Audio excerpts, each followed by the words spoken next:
Pop quiz with the new expanded playoff upon us. What are some of the best aspects? I think most of us agree that home playoff games, right? I mean, playoff games on home campi, the plural of campus. Oh, sorry about that, Colin. Home playoff games are supposed to be the bedrock of this thing, right? I mean, that's going to be great. We're going to have games in Columbus. We're going to have games in State College.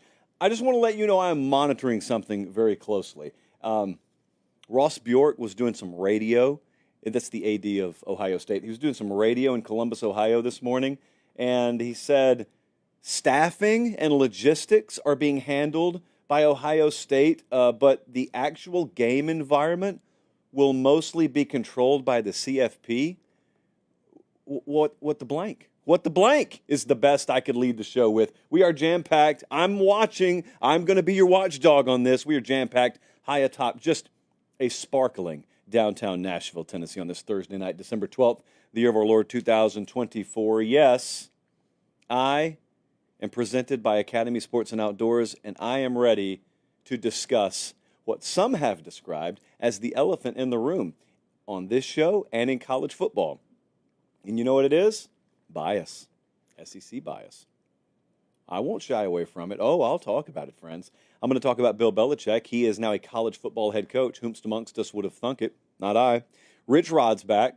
Dan Mullen is back. Dan Mullen back, candidly, a little bit sooner than I thought he was going to be back. We got busted bold predictions to talk about.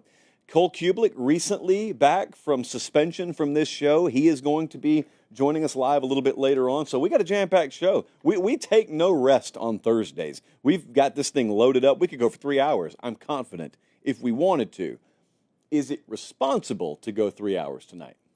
That's a different story. They're watching us in Clarksburg, West Virginia. You guys got yourself a new head coach up there. We will discuss. They're watching us in Raleigh, North Carolina. I guess they have a new coach. Sedona, Arizona. Coffeyville, Kansas. Man, we got a loaded show tonight. Yeah, this whole logistics thing versus in-game atmosphere in the playoffs in the first round, we need to watch that. I'm willing to give benefit of the doubt. I'm willing to give these folks an opportunity to keep the one thing that's great about college football, home campi games. Campi is the plural of campus.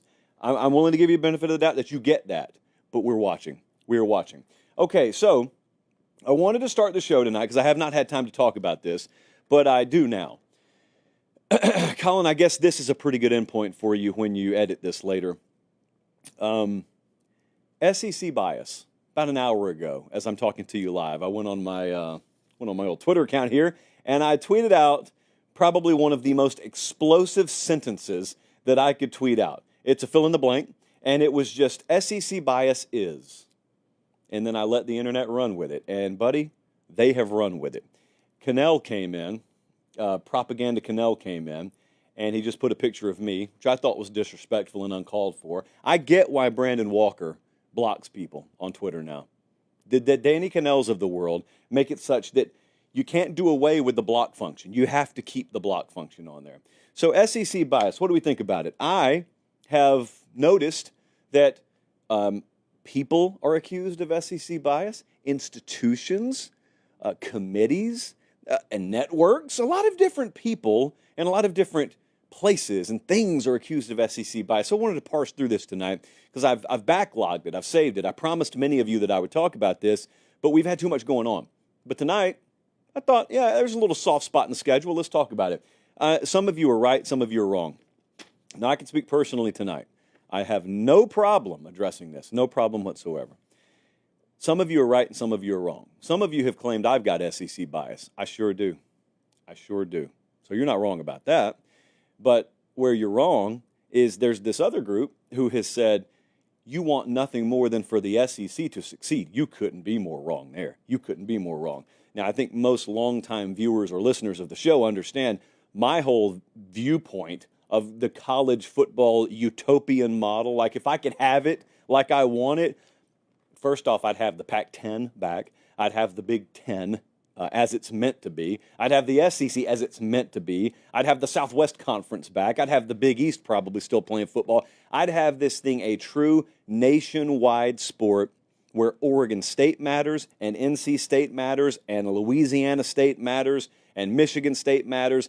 I'd have the thing where the needle moves coast to coast. I'd have it as balanced as it could possibly be. I grew up in the South, but I would love for all four corners as well as the heartland to matter equally. This is why they call that utopian, because that is not the real world. It probably can never be the real world, but it doesn't mean we stop dreaming. So for anyone who thinks that I am Southern focused and just screw everything else, that couldn't be any further from the truth. But there is a reality out there. So I do have SEC bias. I think, truth be told, most of you do as well. But we'll get into that. So I've got SEC bias very, very plainly, and I will tell you why. I'll tell you why I lean towards that conference. I'll tell you why sometimes I will give benefit of the doubt to those teams in any kind of comparative analysis or any kind of playoff debate. Not exclusively SEC teams, but I will lean towards teams from that conference sometimes because I think it's the deepest conference in terms of quality of team and athlete, and it has been for a while. I think it's the deepest conference in terms of coaching staffs, and it has been for a while. Notice I'm not saying exclusively, I'm saying the overall depth of the conference surpasses that of any other conference. Has for a while. I grew up in the South, so I have a natural tendency to lean towards that conference. I grew up watching SEC football. I think there is incredible year-round passion and urgency in the South, unlike anywhere else in the country. They have it in certain places. They certainly have it in Columbus, Ohio. They certainly have it in Clemson, South Carolina. But certainly they have it in other places. They have it in more abundance and in greater supply conference-wide in the SEC. So these are very, very simple reasons why I would lean towards the SEC. I would fully consider myself having SEC bias. Love the conference. There are many reasons that those of you outside the SEC footprint or some who live in it but are not of it loathe the SEC. Like if you think the fans are insufferable, there's every reason to think that. Like if I didn't like the South, I would despise a lot of the way that a Southern football fan carries themselves. Fully get that. It's no different than the way a Yankees fan carries himself or herself in baseball. I would despise them. I know because I grew up feeling that way. Still do. So some people think it's a net negative on the sport. The Southeastern Conference, as it carries itself, is a net negative on the sport. There's some validity to that. I wouldn't push back. I would sit in silence. I would shut up, and I would just cede the stage to you if you wanted to argue that. There's I think some misnomers there, but I think there's a lot of truth to that. So I don't have any problem. If that's what your problem with the SEC is, if when you say SEC bias, that's what you're talking about, it's not really practiced on this show in that form. If your beef with the SEC is that, got no problem with it. You know, because I just told you and I'll tell you again, I would love to shrink the size of that conference and the Big Ten. I would love to insert more oxygen into certain parts of college football that used to enjoy it and no longer have it because it's been sucked out of that portion of the sport. So I would love, if anything, to be able to go back in time. We can't. I would love to just spend large chunks of the show dedicated to hitting the reverse button because I don't think that all change is progress, and certainly that applies in life and it applies in college football, but we cannot go back. Wish we could, but we cannot. There's an unfair benefit of the doubt given to SEC teams is another beef that I hear a lot. I think that's true. Now, part B is why is the benefit of the doubt given? I certainly don't think it's blind, but here's ultimately what it comes down to as far as I'm concerned, as far as things I can control. I've got it to a certain extent because I grew up in the SEC, love the South. I think the passion there is second to none conference-wide. But I would also say you've got it. You're the reason that I reflected on this show. So there are some things about the sport that I love. There are some things that I don't talk a lot about on the show because you have shown me through your viewership and listenership patterns that you don't particularly care about it. So, I mean, I don't want to be as disrespectful as to point out certain teams or certain even names or certain conferences, but I don't think it takes a rocket scientist to figure it out. I've been very disappointed when we've done segments on certain programs in the past, and it just did nothing because I want to talk about those programs, but you don't care to hear it, and so we've just moved on. Truth be told, we probably still weave a lot of content into the show that I know is not going to move the needle all the way over to red, but that's okay because I think for the greater good of doing a legitimate national college football show, it belongs in the show. So we still probably do that more than we should, but I'd love to be able to do a lot more of it, but I can't because you have dictated that. And I want to be really clear about this. I don't want to be disrespectful at all. I have immense respect for you guys. You guys are why I can do what I do for a living. So I would never want to change anything. You love what you love. You enjoy what you enjoy, and you sort of dismiss what you don't enjoy. But I just want to tell you, when we're doing this show, as it relates to how we divide up the content on this show, I always want to be honest with you. I wish you guys liked a little bit more of college football than you're showing me through what I have on this piece of paper that you like. Joe Pompliano compiled the viewership for this year's games. 8 of the 10 most watched teams in the country this year were SEC teams. Now, I want you to stop, because that means nothing in the playoff standings. That does not mean that Texas should get benefit of the doubt, even though they didn't beat a top 25 team. It doesn't mean Bama should have gotten in the playoff. I'm not suggesting that. It doesn't mean that. I'm not talking about the committee. I'm talking about me and how I'm stacking the show, because many people in the comment section have thrown accusations at me, so I'm just going to give you an answer here. This is why we spend a lot of time talking about this conference, because you spend a lot of time watching the conference. This is not relegated to southern states. Montana's baked in here. California's baked in here. Michigan's baked in here. The Virginias are baked in here. This is the nation telling me, and I can confidently tell you, our own viewership trends on this show reflect this as well. You notice that there's an Ohio State baked in there at number 2. We talk Ohio State a fair amount on the show. Michigan's there at number 6. We talk Michigan a fair amount on the show. Honestly, Kentucky's in here, and that's probably because of who Kentucky played this year. I would not come to you and suggest Kentucky is one of the 10 most important football brands in college football. But I will tell you that when it's this glaring and you claim to be doing a national college football show, it'd be a disservice to your audience not to disproportionately lean into talking a lot of SEC. I'd also ask you this.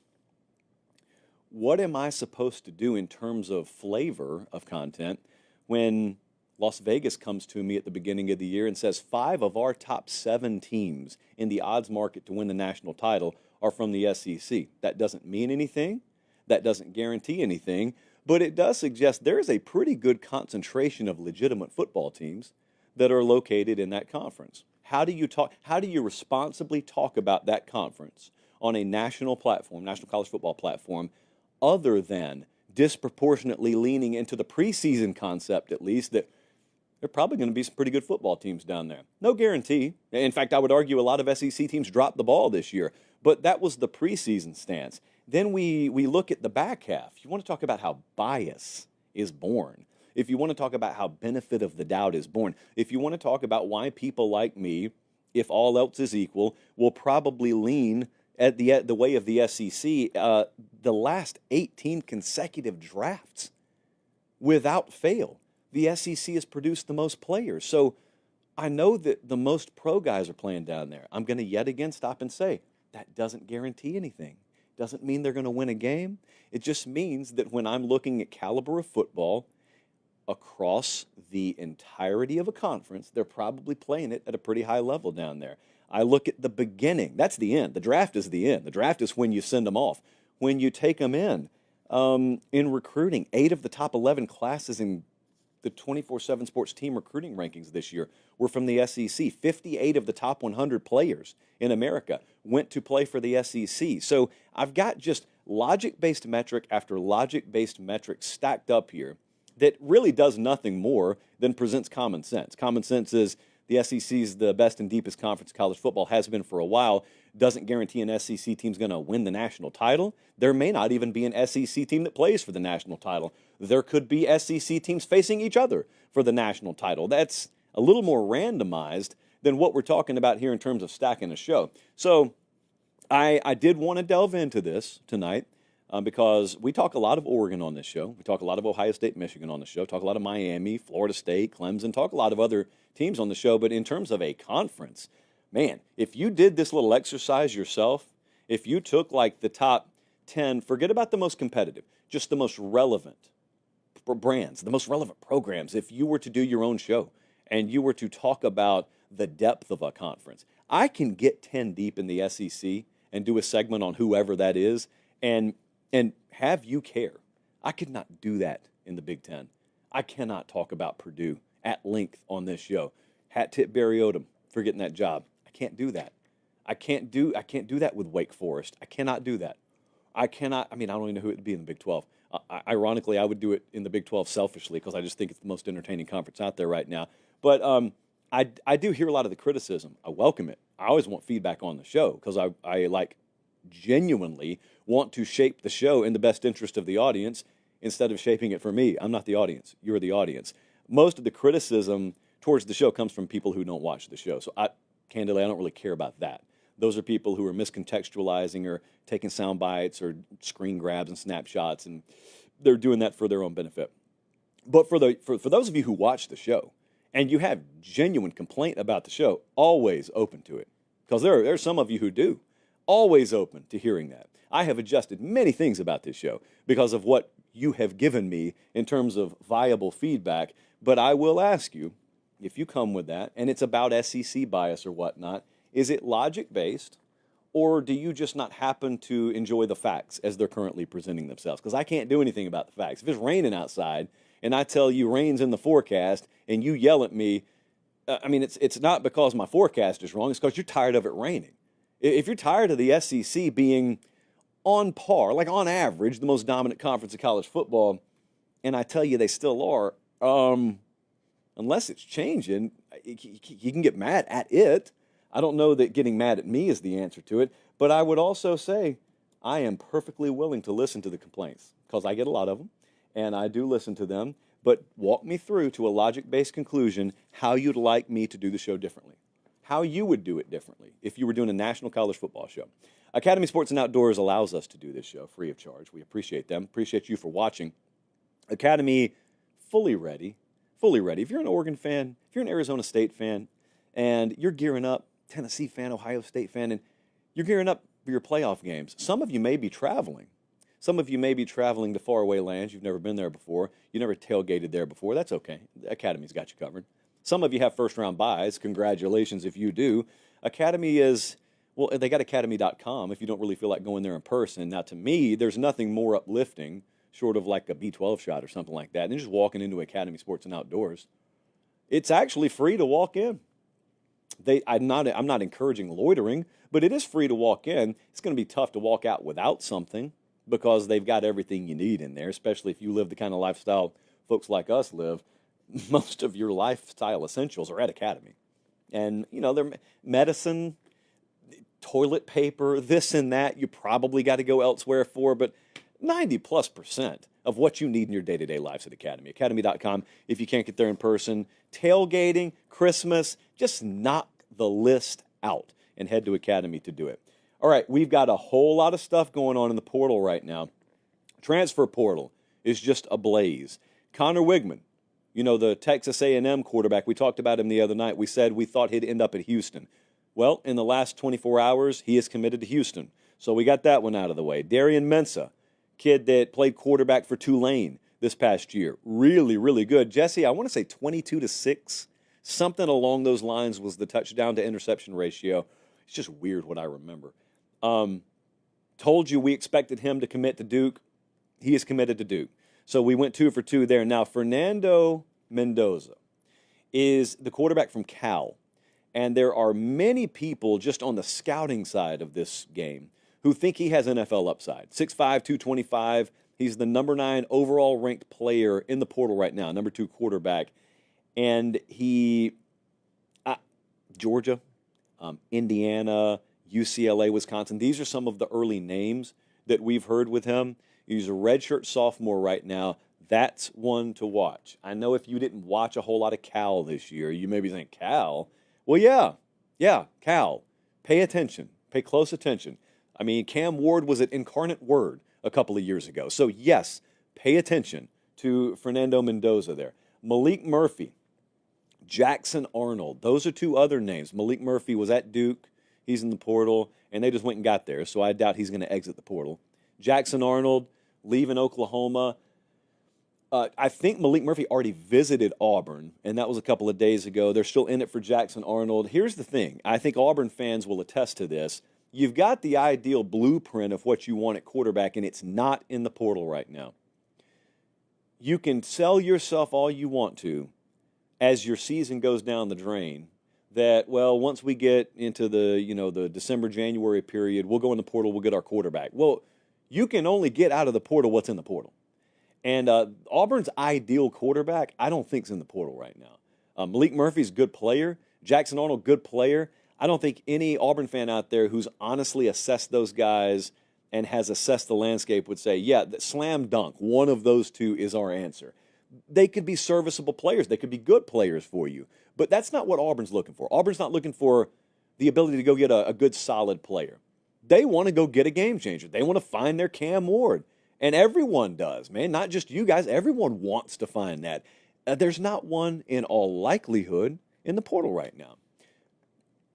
It's still got a ways to go, okay? We're at December 12th right now. The thing doesn't close, quote-unquote, until the 28th, and really even after that, you got a bunch of teams that are going to play beyond the 28th before their season ends. The rule is any team who plays beyond December 28th, when their season concludes, that roster has an extra 5 days to declare for the transfer portal. So it will be into January and beyond before we really get closure on all this. But I don't know where Auburn's going to go right now. Maybe they don't. The latest on the wide receiver market, Eric Singleton. Jesse, is he still the number one overall ranked player in the portal right now? He is. He's the wide receiver from Georgia Tech. Really good player. Georgia's still involved here heavily. We told you that the other night. Ole Miss, hearing some Ole Miss. Hearing some Auburn. So I expected there to be a market for this guy. Look at him. Now, that does you no good if you're listening on podcast. But I think that there's still a little ways to go in that one. Dane Key is another wide receiver from Kentucky, 1,800-yard guy over his career, 14 touchdowns last 3 seasons. Probably going to visit Georgia soon. There's some Ole Miss smoke there as well. So this wide receiver market's been fairly deep. There are some good players. There's some difference-making players to get here. Eric Rivers is another one. I don't want to forget him. That's the wide receiver from FIU. Top 5 in receiving yards and touchdowns in like all of the sport. He just did it down at FIU where none of you hardly paid attention. Miami, Nebraska, Colorado, Penn State, they're all involved there. Williams Nwaneri, this one was tough for me to watch. Williams Nwaneri was a 5-star edge guy just this past cycle, 2024. And he committed to Missouri. And you remember the footage probably if you follow recruiting. Drinkwitz and his whole staff celebrated like they had just been given a stay of execution. And he's already in the portal. And now he's out of the portal because he's committed to Nebraska. He went in there with the dreaded do not contact tag. So make of that what you will. They've lost multiple guys. Nebraska had lost multiple guys because Tony White, the defensive coordinator, went to FSU. So Williams Nwaneri is a very big addition for them. Jaheim Otis left Alabama. There were some crystal ball picks in for him to go to Ole Miss. That's kind of flipped to Colorado. He hasn't committed there yet, but that's kind of flipped to Colorado. I think initially the price tag on Jaheim was a little high. That may have come down in the market. And to be honest, I'm not at the forefront of that. I just get little bits and pieces here and there, and haven't gotten an update that on a couple of weeks. But I know initially price tag was probably a little high there, a little steep. That's not the first time that's ever happened and won't be the last. I'm really watching that quarterback situation at Auburn. I wonder, frankly, what a number of these teams are planning on doing at quarterback. And just remember now, we got a ton of teams in the playoff. It's not 4, it's 12. So we got 12 rosters in the playoff. Generally, you're not going to see guys defect from those teams while they're still alive in the playoff right now. So as they get knocked out, it's like shaking a tree. And there's going to be some fruit that falls off, and that'll just readjust and recalibrate the market a little bit. So don't start thinking just because your needs aren't immediately available in the portal right now, that they won't be, because the best rosters in many cases are still playing. Like Georgia's still playing. Texas is still playing. I'm pretty sure all of those teams are going to lose players. Which players? I don't know. We have gone all over the country this year. I want you to know, I ran the numbers. We went over 24,000 miles so far this year on the Whole New Saturday tour, and Quick Trip fueled every mile.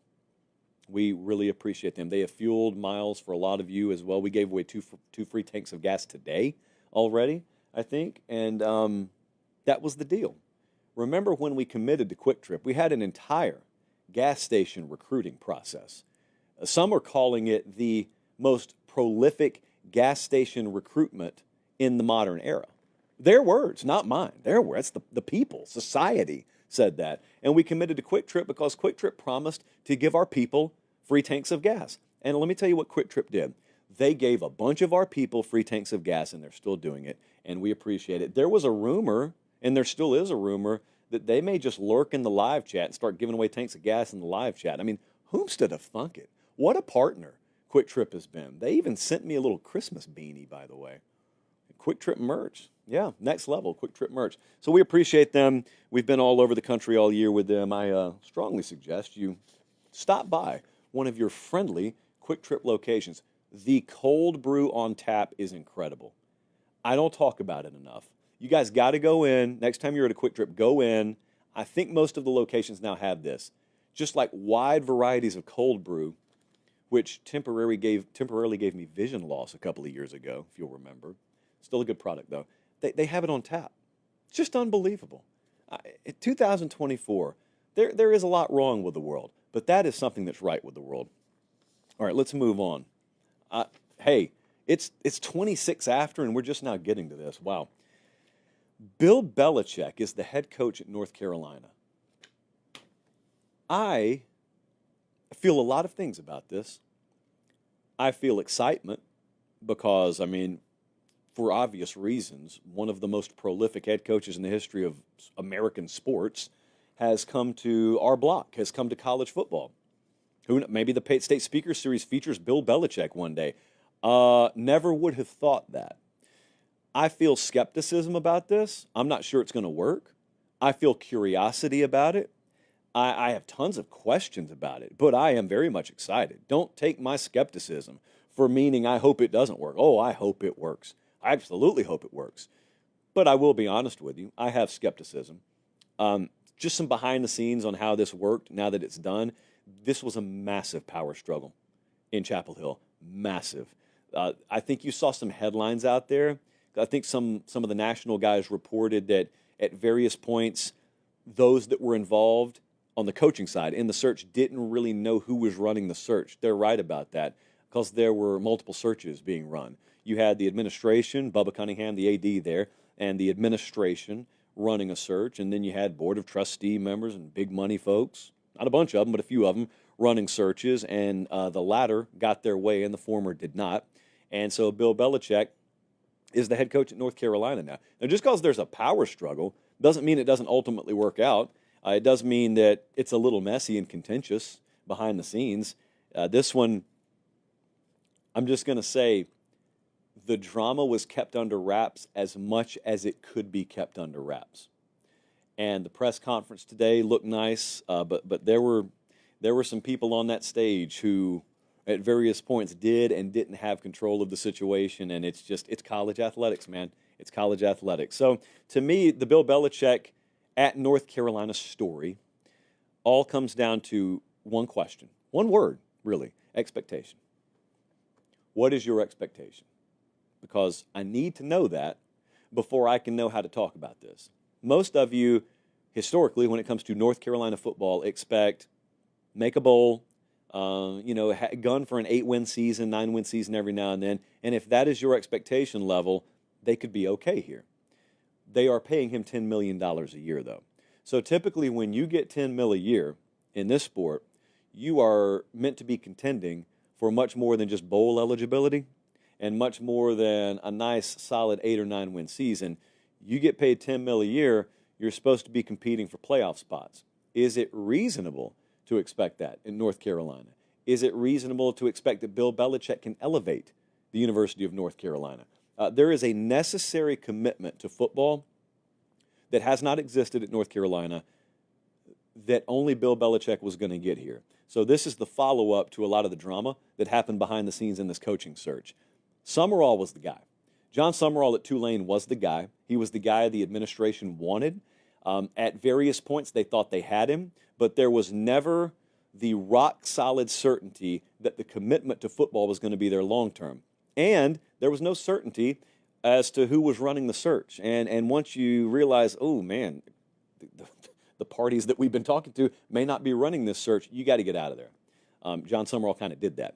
And so John Summerall may not have had the gravitas or the name equity, brand equity, if you will, to get guarantees that I think Bill Belichick will get. So if you think about it through that lens, maybe Belichick was the right hire all along, because if the necessary resources are only going to be guaranteed to one guy, then by process of elimination, maybe that one guy is the only right guy for the job. But I will say, Bill Belichick goes to North Carolina. A lot of folks were excited. Some folks were skeptical. I happen to feel both ways. But I'm hearing a lot of, Josh, college football is just like the NFL now. College football is not like the NFL. I know for broad strokes purposes, a lot of you look and say, well, since players get paid now, just like in the NFL, then college football is just like the NFL. Well, I just wrote down a few things here. So, talent acquisition. The Sunday game, you go pick them. They have to come to you. In this game, they have to pick you. That's called recruiting. And even in the portal, you're just doing a secondary version of recruiting. But you have to convince them to come to you. That is not the case in the NFL, aside from the limited free agency period. Speaking of free agency, that's an annual thing in the Saturday game. So, yeah, they got it both places. But when you got it in the NFL, you sign a guy, you got him for 4 years. That's not the case here.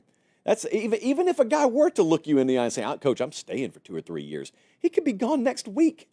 Free agency is broken because college football's model is broken because no one's really in control of it right now. So, yeah, it's true that talent moves around in the Saturday game and the Sunday game. That's about the extent of the commonality between talent acquisition, both on the recruiting side and then the free agency side in college football versus the NFL. Hey, you deal with agents in the Sunday game. Oh, you'll deal with people who call themselves agents in the Saturday game as well. There's another word you know on Sunday that this sport knows nothing about: certification. Tell that. Request that from a guy who comes to you claiming to represent a middle linebacker from Selma, Alabama. Ask him, hey, what's your certification? Certify what? They'll laugh at you. Certification. I'm an agent. Jesse's an agent. Colin's an agent. Well, that's the entirety of the process that it takes to be an agent in college football right now. You call yourself one, voila, you're an agent. You can go screw a kid out of 30% of his future earnings, and his family may not know any better than to sign their names on a piece of paper. I'm an agent. You're dealing with these people. You think you've dealt with agents. You think dealing with the Drew Rosenhauses of the world, that's a trip. No, that guy's certified, and he works on a calibrated scale that everyone has to abide by, and if you run afoul of it, if you run afoul of league bylaws, then you're out. That does not exist in this game. So no, yet again, it is not like the Sunday game. And also, on the NFL side of things, you go acquire talent, you draft it from college, and it's played 1, 2, 3, 4 years of high school ball, and it's played 5, 6, 7, maybe 8, maybe 9 years if you count high school and college. And you're dealing, in many cases, with pretty developed guys that in the first year of their career are so accomplished that they can play at the NFL level. So it's not so much a developmental league on Sunday. Saturday game's developmental. And that's not me sitting here saying, oh, Bill Belichick doesn't know how to develop a player. Well, sure he does. That is what this sport is about, though. You've got to develop. You are dealing with very, very raw products. And I'll tell you something else that I'm just curious about. This is not where I'm going to sit here and question Bill Belichick, but I am very curious because a lot of you who follow the draft and follow the NFL a lot more closely than I do, you would probably tell me that when Bill Belichick was given full control, when he was running all parts of that operation in New England, his drafts were bad, and his evals were bad, and his player selections were bad. And, I'm not an expert on that. But I will say, for the sake of argument, if you're right about that, you know how much relatively tougher it is to evaluate and project a junior in high school than a junior in college? You're dealing with a guy who you're having to project another 40 or 50 or 60 pounds on. In some cases, you're having to project a guy who comes from Thibodaux, Louisiana, who's eaten cornflakes 3 meals a day his whole life. He's never even been in an advanced strength and conditioning and weight program. He is so raw, he's a chunk of clay. And I know you want to fancy yourself as having molded chunks of clay from the college level. When a guy's played 3 or 4 years at Michigan, it is a whole lot different than a kid who's played 3 or 4 years of high school football in Altoona, Pennsylvania.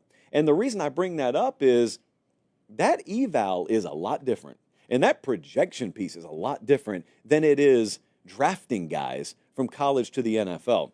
So if you guys are right about that, I just wonder how that fits here at the college level. Also, what's the entire model? The entire college football model as a head coach. You go talk to any head coach right now, they will tell you a vast chunk of their time is spent on anything other than football. To an extent, that's always been the case. It's never been more the case than it is right now. Fundraising is really the name of the game for most coaches right now. Maybe that changes with revenue sharing. Maybe it doesn't go away. But if that's not you, and I do not think that's Bill Belichick. Bill Belichick's perceived strengths are X's and O's, football acumen. I remember Shane Beamer telling me when we were over in Columbia in spring, I mean, he's basically tying his bow tie to go to a fundraising dinner. He said, dude, the last thing I get to touch in a lot of my days is football. I don't spend any time on the grease board. I don't spend any time watching film, or I don't spend as much time doing that as I do entrusting my staff to do that while I go and I run the entire operation. Is that Bill Belichick? Like, is that what he's signing up for? Is that the way it's got to be? Or do they understand a different way to do it over there that doesn't require that? I don't know. I'm excited to watch it. It's an experiment. I think that you'll have people guess that this is going to go horrifically. You'll have people guess that this is going to go wonderfully. Half of them will be right. They'll be fooled into thinking that they're geniuses. And in reality, it's just a crapshoot. Everyone's guessing. So I will tell you before we get to Kublik, hey, Jesse, audible, by the way. Bold predictions. Let's just put that to the side. We'll do that Sunday. You know, Jesse, I'm going to let you make this call. Get ready. Do you think that we should go ahead and bring Kublik in and do the Rich Rod and Dan Mullen stuff just all baked in with him? What do you think, Jesse? You do think we should do that, which is translation for Kublik's already on hold and we don't want to keep him waiting. Okay, well, first thing I want to tell you while we get that lined up, tell him to turn it off mute. We're about to bring him on as soon as I crack open this ice-cold Zevia. I would say potentially millions of you entered the contest for the Chow Life Supremacy $100 gift card Zevia. That's over now. I mean, I still encourage you to drink this stuff because it's the best zero sugar soda on the planet. I just took a big swig of it if you're listening on podcast. But be on the lookout because the winners will be notified very soon. So that contest is over, so be on the lookout for that. We appreciate them, and that stuff is being consumed by the truckload at my apartment hold right now. All right, let's bring him in. Cole Kublik. You see him all over the place. Cube Show is actually where you should go subscribe, though. Like, I mean, ESPN's just always there. The SEC Network's just always there. It was there before you came along. It'll be there after you're gone, which is hopefully a long way down the road. But Cube Show, we're on the drive to 15,000 subs, and my sources tell me we haven't gotten there yet, but we will get there, possibly as a Christmas present. So that's what we're working on. How are you doing tonight? I'm great. How about yourself? I'm all right. I was about Did you know that you have massive fans in the Georgia marching band? Yeah. The Georgia band and the LSU band. What are they called? Like the Marching Redcoats or something? I believe it was not clarinet, longer than a clarinet, not a saxophone. French horns. The French horns love the show. Asked for a photograph. I said, only if I can hold the instrument. That photograph is out there floating around somewhere. Me holding the instrument, him standing next to me. He says, "Love you on Pate's show." I was like, boy, there's a lot of other things, but yeah, I guess that's what I'm known for now in the marching band world. Well, you got to be known for something. Yeah, the Redcoat Marching Band, the Golden Band from Tigerland, the $1 Million Band. There's some good band names out there. Ohio State, we're huge at Ohio State too. Hey, let me ask you a question. Rich Rodriguez is back at West Virginia. Now, you are old enough to remember the entire way that went down in 2007 and is the Alabama coach for 5 nanoseconds, and then he backs out of that, and then he ends up at Michigan, and you're wondering, like, ooh, is this going to work? Spoiler alert, it doesn't work. And then he's all over the place over the next decade and a half, and he's back. It's 2024. He's still got a ton of juice left. He's still a winner. I'm very happy that this is happening. It could fundamentally alter the landscape of the Big 12, because with Rich Rodriguez coming in, you also, I mean, let's be real now, you got your Ken Kendricks of the world, you got your Pat McAfees of the world, who could, in the snap of a finger, make the West Virginia NIL package the most lucrative in the Big 12. So we're not just talking about getting a legendary name back here. We're talking about potentially putting a different kind of gas in the tank at West Virginia. I obviously think this is a win because it was already a win there the first go-around, and he really hasn't stopped winning, most recently at Jacksonville State. I think it's going to work. Do you think it's going to work? If so, why? Yes, he's just a great football coach, and he is best, I think, when he is attempting to do more with less, and that means not just elite talent or expected to go grab elite talent. I think he's got a good core of assistants around him that understand how he's going to run a football team. He's been able to sort of alter, I think, his approach just enough to fit in with today's kids. But he's going to win. And how much, I don't know the extent of it, but I do think that, I mean, you just said something interesting, alter the landscape of the Big 12. How much more can we alter that landscape, by the way? Yeah. I mean, every program has something going for it that feels like could make it not only unique, but could make it great at times. I'm excited about it. I know Rich Rod, covered him a little bit here in Jacksonville State and the state of Alabama, and I've known him for a long time. I know some people that he's coached with for a while. I was talking to McAfee at the SEC championship game. He was saying he wanted him back, said it was what it needed to be. So I think that fan base will get behind it. Like you said, the NIL could take a massive boost in a heartbeat, and I think he already knows the landscape. He knows the administration. He knows how to win. I think it's a great hire, and I think Rich Rod is going to do really well. Think about the athlete profile in recruiting on the East Coast all the way down to Florida. Okay, there's a caliber of kid that the biggest programs in the SEC are going to fight over. There is an East Coast, Virginia's, up in Jersey. There's a caliber of athlete there. Your Michigans and Ohio States and Penn States to a certain extent have always gotten priority over. But that leaves hundreds and hundreds of like P4 level athletes all up and down the eastern seaboard and in Florida per year that are like prime potential gets for someone. And it has been UCF and then to a certain extent Cincinnati. I'm talking about Big 12 teams. So I'm just thinking like this. I'm thinking about raw talent acquisition. If West Virginia is like a major NIL player within the context and framework of the Big 12, who are you competing against? You're competing against Cincinnati, which is, inland a little bit, and then you're competing against UCF, which by all accounts has a long way to go to get their internal NIL infrastructure up to speed. Now, they've got the advantage of being parked in Florida, but I think West Virginia could like really make some hay in talent acquisition just by having the right people sort of look in their pocket and say, oh, I didn't know that was there. Here you go. I think where there's a lot of new advantages for different coaches. We could talk about some with Dan Mullen. We could talk about some with Belichick. I think some of the newer advantages for a guy like Rich Rod, like I remember when Terry Bowden was at Akron and he was getting these kids from Fort Lauderdale. And I always knew that he had those relationships down there. I mean, you talk about the Dillard kids that he brought to Auburn and, Frank Sanders and James Bostic and those guys, and just kept bringing like Martavius Houston. But the relationships that he had stayed wherever he went.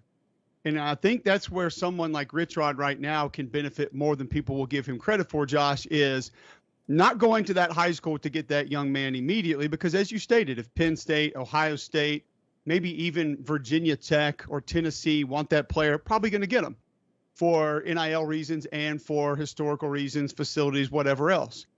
But where that benefits you now is how many players stay at the same place 4 years? Not a ton.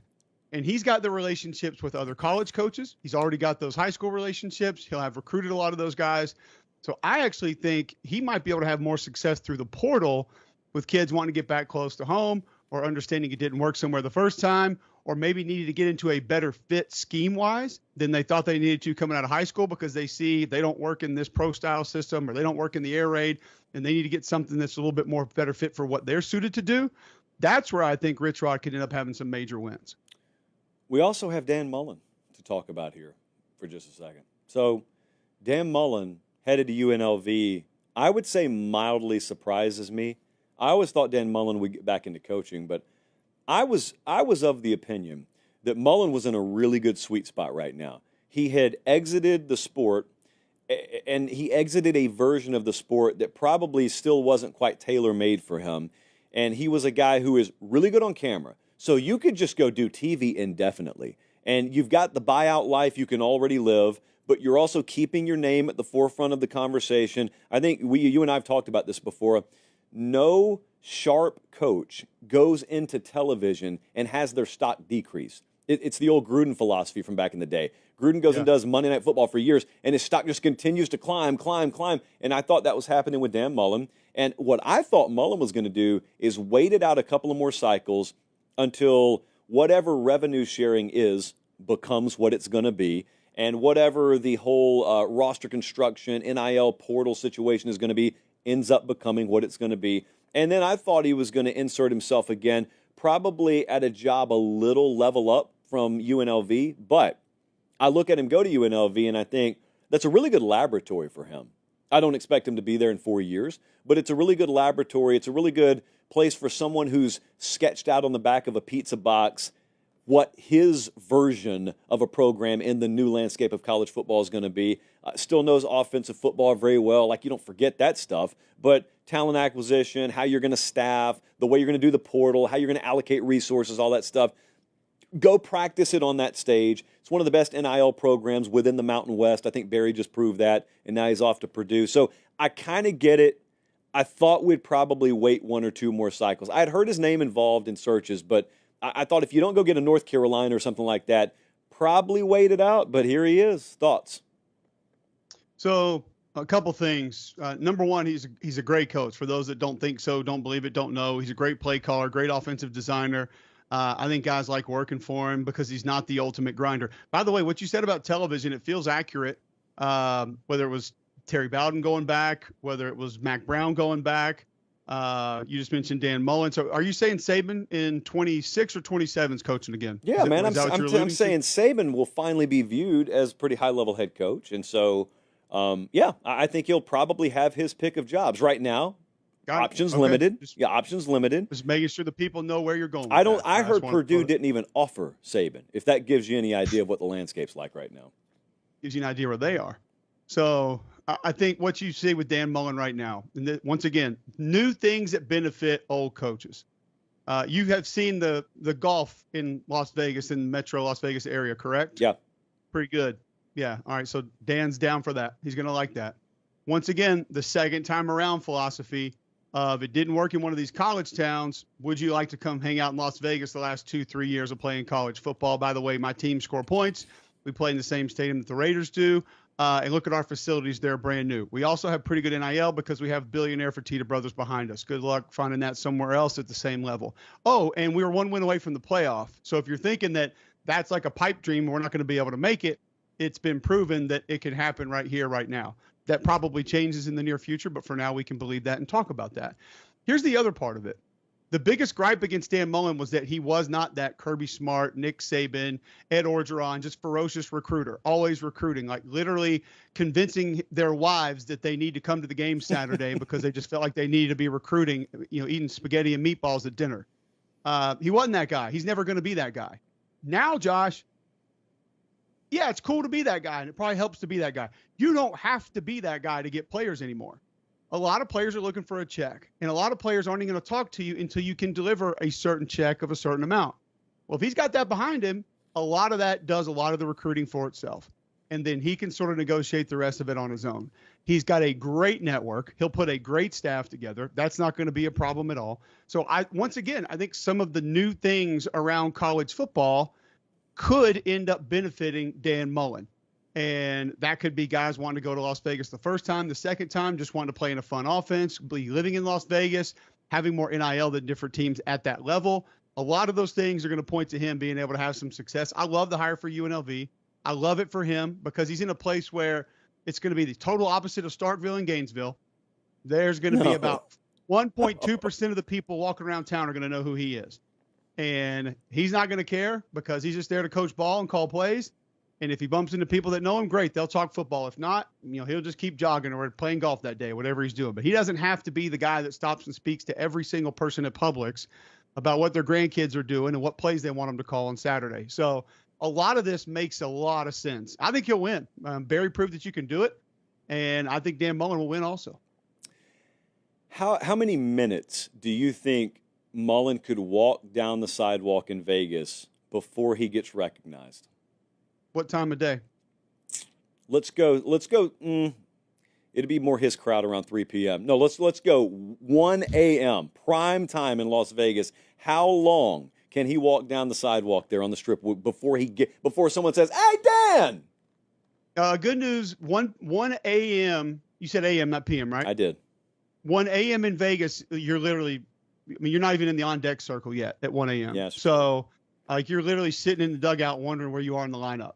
So you're not even starting. So I think people would have their wits about themselves. I think the vision would still be accurate. So, and you got a lot of people that are probably out looking for places to go wager on sports. So I'm going to say a good 45 minutes to an hour and a half, somewhere in that range. I really think so. Before somebody's like, hey, is that Dan Mullen? Also, but the thing that works against you there, not a lot of people care about running into college football coaches hanging out in Las Vegas. That's just not really what's on their minds. So could easily see that doubling or tripling. It's so tough because I grew up in a little town in the South. So to me, the movie stars and the rock stars were not the big celebrities in society. College football coaches were. Like those were the apex celebrities to me growing up were college football coaches. And so it brings me great pain to understand that once we get across the Chattahoochee River for the first time, like that was as far west as I'd ever gone. So once you cross the Chattahoochee River, you realize there are places in this world where your most popular coaches could walk up and down the street in a major city and no one even cares. Now, they may love that because it's a respite to change. I don't like it. I'm almost like, what's wrong with you people? Yeah, I get it. And you're right about smaller towns. I mean, I think it's, like in Alabama, it was probably Auburn, Alabama head coach, weatherman like Jerry Tracy, James Spann, and then whoever had the most obnoxious car commercials that played 77 times a day. Yeah. Long Lewis Ford, whatever it was, like those $100 you'll beat your best deal regardless. And you're like, oh, I know that guy. I see him on a commercial 17 times every hour. I mean, so that was probably it. But Las Vegas college football coaches are not anywhere near towards the top of the totem pole. And I think he's fine with that now. I don't think he needs that in his life anymore. He was great at television. Could have kept doing it a long time. I think he enjoyed it. As a matter of fact, I know he did. I talked to him after our seminar. We were on the same flight, hung out in the airport together for a little while.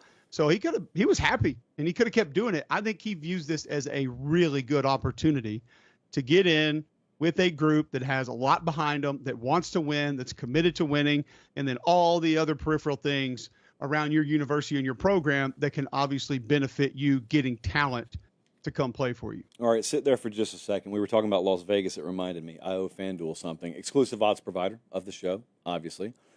They don't quite do the prop market like how long will Kublik remain on the show tonight. They don't do that kind of stuff.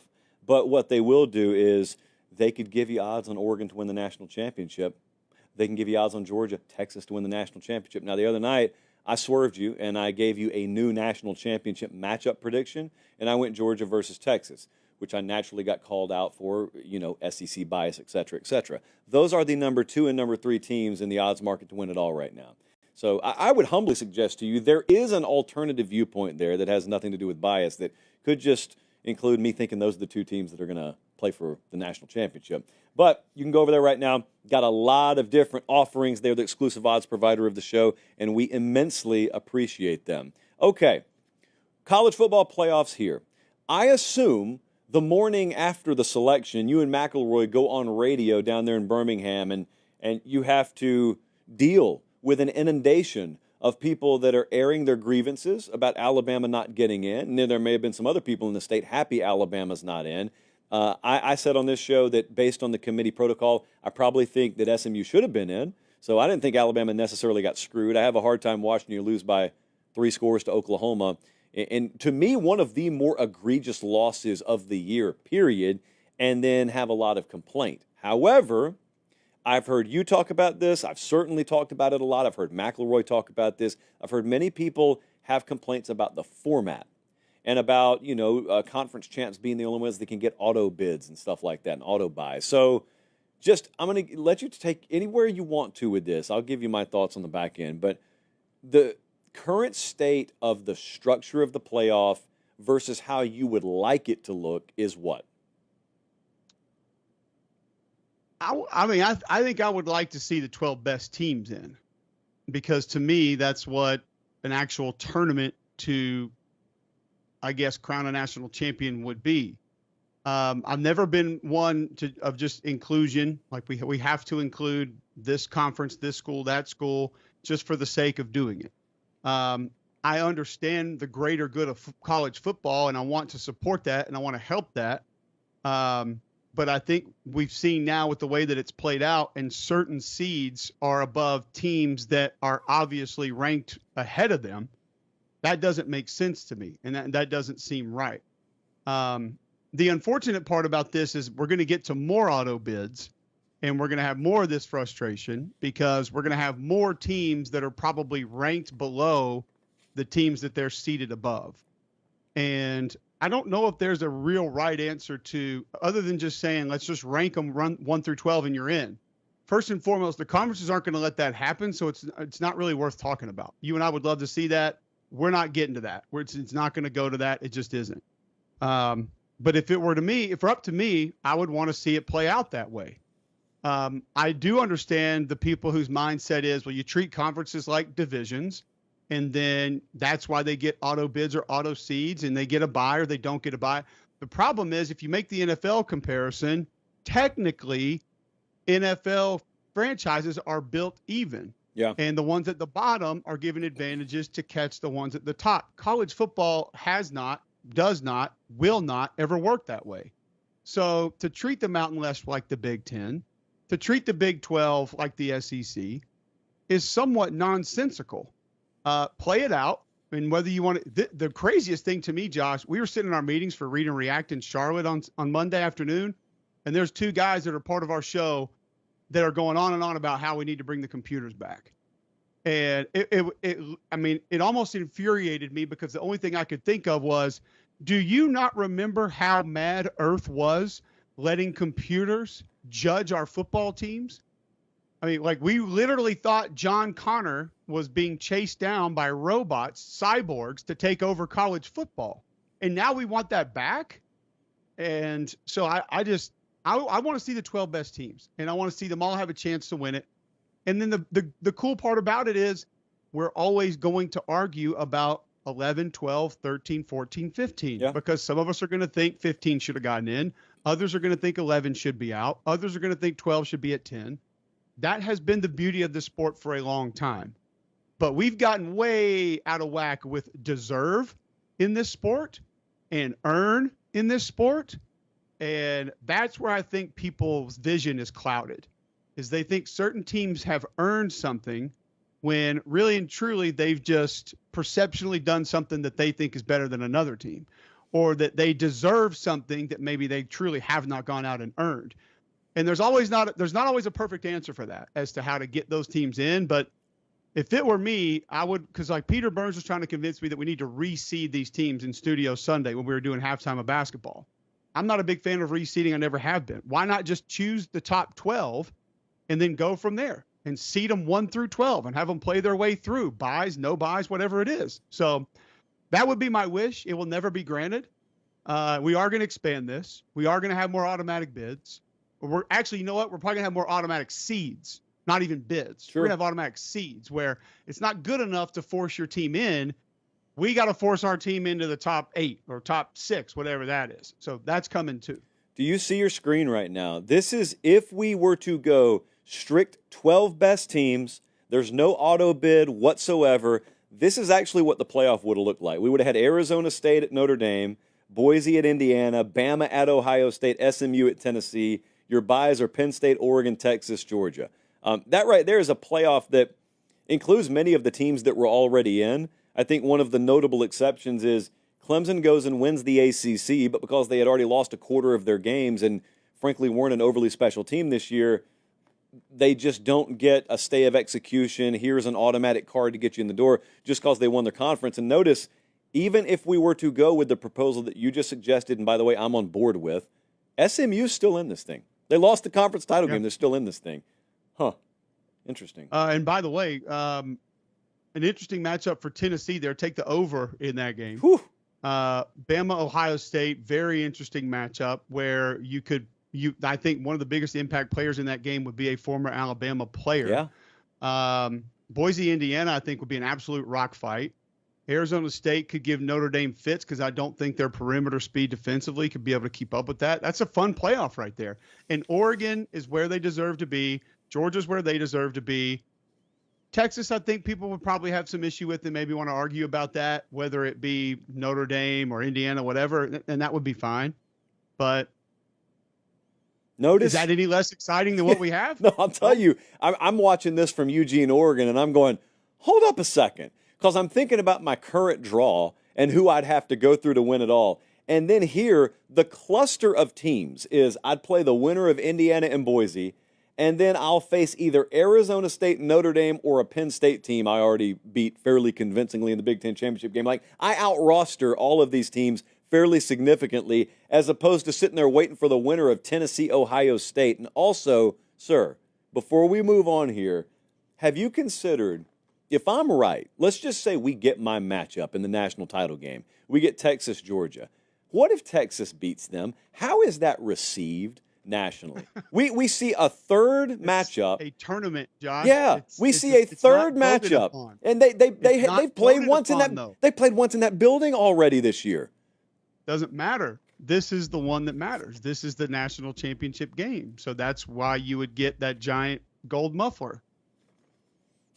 I've got a quote in my hand. By the way, and I know Lanning answered it the right way, and that's why he's incredible, because he always has the right answers for things, and saying that it's an opportunity and not a difficult task or whatever. He knows how to play that game, and it was a perfect answer. But when you look at their draw, you have to sit there and think to yourself, that's the number one overall seeds draw? Yep. It's only fair. I mean, I look at it for either Tennessee. Well, I think Tennessee rough or Ohio State, either one. You look at that and just say, rough. That's the path? Rough. Okay. That is having to beat four. If you're them, you've got to beat one or the other. Then you got to go probably take down Oregon. Then you probably got to take down Texas. And then you probably got to take down whoever, a Georgia or a Notre Dame. That's brutality. That's utter brutality. So, speaking of Ohio State, I got a quote in my hand. So Ross Bjork, who's the AD there at Ohio State now, he goes on 97.1 The Fan in Columbus today. And they were asking him about Ryan Day. Is Ryan Day going to be the coach here moving forward? And he said, yeah, he's going to be the coach here moving forward. But he gave this quote. He said, we live up to this stuff. We sign up for it. But you get fixated on the end result and not having the process fully baked every time. You're going to lose because you only get fixated on one thing. He said, this is really, really interesting. He said, this whole championship or bust sort of mentality, you want that as a goal, but it has to be about the process. To me, I think we've got to maybe change some conversations a little bit. I think we need to approach things a little bit differently. Now, 2 weeks ago, when that Michigan game happened the way it did, I come on air the next night and I say, the intensity's not in question with this team. The focus is not in question. The prioritization of beating Michigan, to me, is not in question. But whatever it is, however it is, they approach that game is wrong, because however they approach that game is not bringing out the best in them. And conversely, their rivals up north there, the way they approach that game has brought out the best in themselves. Now, that's not in the weeds. That's not going into particulars because I don't know the particulars, but I listened to Ross Bjork there. That is about as well an assessed approach, I think, as you can get to looking at your current head coach, Ryan Day, your current program, Ohio State. You don't take the guy and say, you're trash, let me toss you out of here. I have always viewed that as course correction, degrees of course correction, instead of hit the dump button, start from scratch. Also, by the way, I don't know if anyone's realized it, they're in the playoff. Like, they still have a chance to win it all. They've got like the third or fourth, whatever, best odds to win it all. Thoughts on where Ohio State and Ryan Day is right now? I agree in theory with a lot of what Ross Bjork is saying. The problem is they're not a box of Legos that you just pulled off the shelf at the store. They are a fully assembled whatever the Lego thing that you bought is. Whether you bought the Millennium Falcon or whether you bought Hansel and Gretel's house or whether you bought a car, whatever that is, it's already put together. Ohio State has been put together. It's been assembled. And it's been remodeled, and it's been cleaned and shined and refashioned and retooled and everything for a long period of time, so it never is disassembled and unable to win a national championship. So while we all agree with the process quote there, the process at Ohio State has never really gone away. There have been minor dips in the last 20, 40 years, but it's never been one where, okay, we need to go to Walmart and buy a whole new set of Legos because we have been completely disassembled. That's just not a real thing. Also, the other part of the national championship discussion might be real, but the beating Michigan part is the one that I would imagine a lot of Ohio State's fans have the most problem with, not the lack of national championships, those of which technically I would say have been played for. I mean, you have been in the tournaments to go compete for those. Therefore, you've been included in that. So I imagine, and we've seen Alabama coaches get fired because they couldn't beat Auburn, but we're competing for championships. It's more of your rival and what they've done to you, specifically as massive underdogs, that I think is probably causing a lot of Ohio State fans to pull their hair out than it is, if we don't win a national championship, that guy's got to go. Get him out of here now. Because I think Ohio State fans are fairly sensical and fairly educated when it comes to the game of football and understand that he's done a lot of good things. He's won a ton of games. He's got a ton of good players there. He knows how to run a program. Things haven't gone exactly the way that they wanted to, but not winning national titles, I don't believe, is the sole reason that a lot of people are looking around saying, is this right? Do we need to keep this going? I, for one, think Ryan Day is great. I also believe that Ryan Day will be there as long as he wants to be there. And I think there's a chance that that might not last a whole lot longer, because he might look back at it and say, you know what? Some of this talk is just ridiculous. I'm going to go do something else because I got enough money and it doesn't really matter. I see the point there. I also think there is a hole that is burned in you as a competitor. Now, if you get fired, it's not your choice. But walking away, I'm not saying he's walking away now, but if he were to walk away without ever overcoming that Michigan problem, I think that stays with you for the rest of your life. The same way these players who are in the senior class are about to leave. Like, if you've been around Ohio State, Michigan, or you've been involved with the Iron Bowl, like you were on one side of the Iron Bowl. If you go 0-4 against Alabama in your career at Auburn, if you go 0-4 against Michigan in your career at Ohio State, you can go on to have a wife, 5 kids, perfect house, and everything looks great. And yet, if you're a supreme competitor, which you probably are if you played at those institutions, there's like a void in you that may never get filled, because that's how important that stuff is. It's beautiful, but it's beautiful because it's so intense and there's such urgency. And on the flip side, it can be really, really tough on you for a long time if you don't get it done. We're not speculating here. We're just kind of talking to hear ourselves talk. I don't know. Like, I think that guy is forced out of there before he voluntarily leaves, having not gotten over that hurdle. Would you have said the same about Lincoln Riley? No. I don't know Lincoln Riley. I know Ryan Day a little bit. I don't think Lincoln Riley has the same college football worldview as Ryan Day. I say that vaguely intentionally. If I'm on the phone with you privately right now, I think you know the road I'd go down. But no, I would not say the same thing about Lincoln. I just think some other guys have made that choice, and I think we're going to see more doing it. Whether it's what his offensive coordinator did, whether it's what Gus Malzahn just did. And it doesn't have to be go be a coordinator. Maybe it's to be a receivers coach in the NFL. I think we're going to see more guys making decisions that 10 years ago we would have said something's wrong. Like, there's more to that, where the conspiracy theories are going to fly. Now I think when we see some of these moves, we just think, don't blame him. I get it. Yeah. Probably doesn't have to recruit as much. Why not have to recruit at all? Just gets to go call plays and be an old ball coach again. And by the way, I do deal with it every day. I never beat Mississippi State when I was at Auburn. And 2 or 3 nights a week at the dinner table, my wife will tell me, you did a great job on your game this week. And I say, by God, honey, I never beat Mississippi State. Yeah. It doesn't matter how good the game I called is. I got to live with the fact that Joe Lee Dunn and that defense kicked our ass 4 straight years. So no matter how great my kids are, no matter how great my game was, no matter how great the alternate cast is with Marty and McGee and Harry, it doesn't matter. I didn't beat State, baby. So well, how are you going to help me with by that? the way, you brought this up now.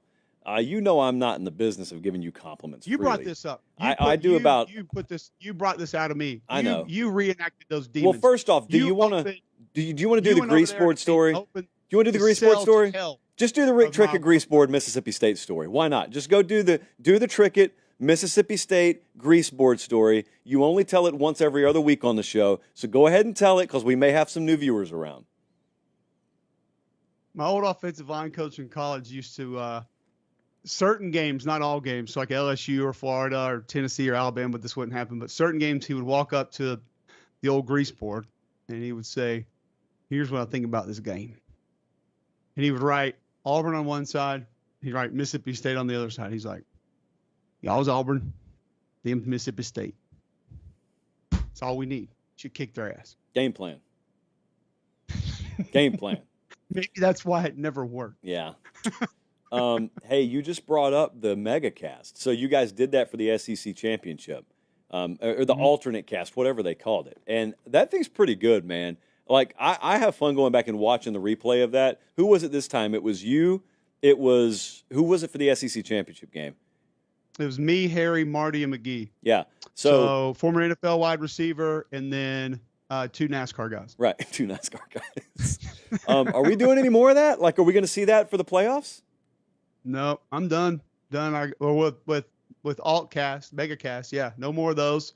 I think Pat will do some. I don't know if there's a plan to do more than one for each round, but no, I'm out on that. I'm not doing more of those. Okay. I'll do the Pop-Tarts. Well, I don't think I'm supposed to say this yet. No. Go ahead and break the news. Come on, break the news. I'm not going to do that. Don't be the frostingless Pop-Tart. Have a little color. Live a little bit. Break the news. You're going down there, aren't you? Nope, because I know the PR department very well, and they're good to me, and I'm going to try to be good to them without dropping an elbow off the top rope on them. Not fair to their jobs. So, well, can I tell you what I heard? I could have said Papa Bowl. You don't even know what I was going to say. So I could have said I'm going to pop up at a bowl somewhere. My sources have told me you may be at the Pop-Tart Bowl. Gotta hope so. Yeah. Where there was a murder on. I better watch out if I am there. There was a murder on live TV at that game last year. A toaster. Well, and if they have the queen bed size Pop-Tart, watch out. Yeah, I want you. If you just happen to be in the neighborhood, could you for real get us a chunk of that Pop-Tart? Because I know what they taste like. I grew up on them. I loved them. But I really want to know what that huge Pop-Tart that's the size of a city bus actually tastes like. Is it legit? I will get the most durable Ziploc bag that they make, and I will literally just scoop it, dig into that thing like a kid at the beach in the sand, scoop it up, zip, and either drop ship it to you or hand deliver it to you somehow, some way. Yeah, because we got room on the set. We'll put it on dry ice, and we'll mail it to your new cigar bar you got there. Yeah, and this will all happen. This will all happen at the game that we don't know that you'll be at.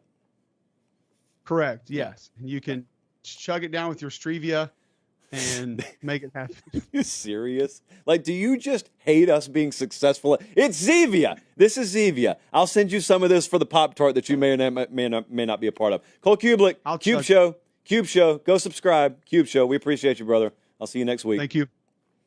And that concludes our show. What a mess there at the end, but in the most beautiful of ways. For Director Colin, for Producer Jesse, I'm Josh Pate. Take care. We'll see you back here same time Sunday night. Until then, God bless.